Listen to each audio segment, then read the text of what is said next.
প্রিয় ভাই বোনেরা, বিগত ১.৫ দশকের ফ্যাসিবাদী আন্দোলনের সঙ্গে স্বাধীনতা পরবর্তী ৩-৩.৫ বছরের সময়কাল ছাড়া আর কোনো শাসনামলের তুলনা চলে না।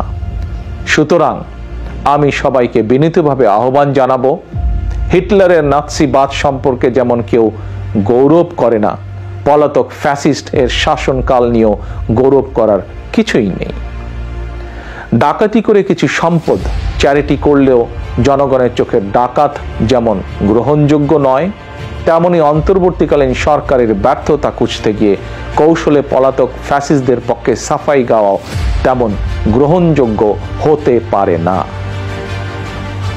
যারা কৌশলে ফ্যাসিবাদী শাসনের সঙ্গে বর্তমান অন্তর্বর্তীকালীন সরকারের তুলনা করতে চান, তাদেরকে স্মরণ করিয়ে দিয়ে বলতে চাই, ৫ই আগস্ট বাংলাদেশে যা ঘটেছে এটি শুধু বাংলাদেশ নয়, বিশ্বের ইতিহাসেও মনে হয় নজিরবিহীন।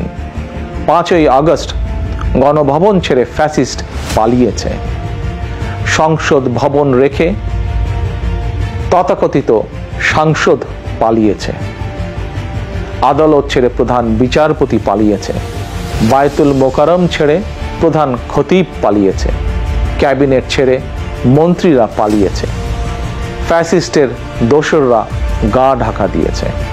তবে উদ্বেগের বিষয় হচ্ছে, পলাতক এই ফ্যাসিস্টের চক্রের মনে এখনো কোনো অনুতাপ অনুশোচনা নেই।